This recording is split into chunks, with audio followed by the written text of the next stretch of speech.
giturn over na ni Crescencio De Lejero Jr., Regional Manager sa Philippine Crop Insurance Corporation Region 7, ang area of coverage sa PCIC Negros ngadto ni Regional Manager Charlito Brelleta sa PCIC Region 6 niadtong Enero 20, 2014 dito sa Coverport, Barangay Cudcud. Ang area of coverage nga sakop kaniadto sa PCIC Region 7 mga 1st District sa Negros Occidental nga gilangkuban sa San Carlos, Calatrava, Toboso, Escalante ug Don Salvador Benedicto ug karon giturn over na sa PCIC Region 6. Sa pamahayag ni Heidi Daniel, agriculturist sa Provincial Agriculture's Office, nga 2,000 pesos ang mabayad sa mga mag-uuma sa usa ka ektarya nga humay ug may premium nga 840 pesos ug kung totally damaged ang produkto tungod sa kadaot sa mga bagyo o kung insekto. Ang PCIC mobayad og 17,680 sa mensahe ni City Mayor Gingo Valmayor Jr.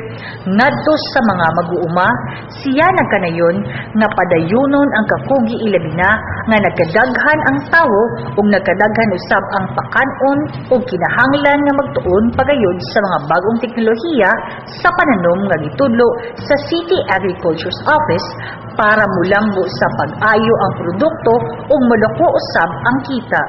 Nanguha kita, naningkamot kita, ya kita makaprodukto ya puro maayo. Kaya nagkadaghan pakuatan o ihanan sa mga produkto puro maayo.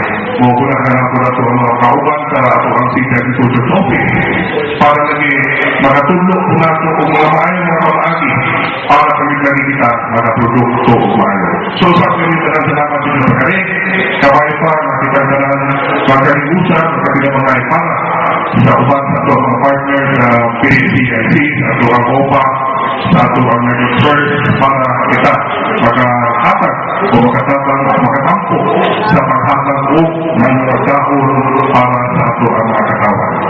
Matod pa ni Board Member Rene Agustilo sa unang distrito sa Negros Occidental nga isip miyembro sa sangguniang panlalawigan, andam usab sila nga musuporta sa mga programa ni Governor Marañon kung kini maghatag og kaayuhan sa mga Negrosanon. Dako kayuhan para sa pag-uban. Wala sa ilang inuhatan kami sa probinsya, kung ni Governor Marañon, kami po sa sangguniang panglungsod na tanaw po sa kayuhan ng programa, dako po kayo hindi si Gobernador na taga-Santano sa Ibong Lasso, dahil po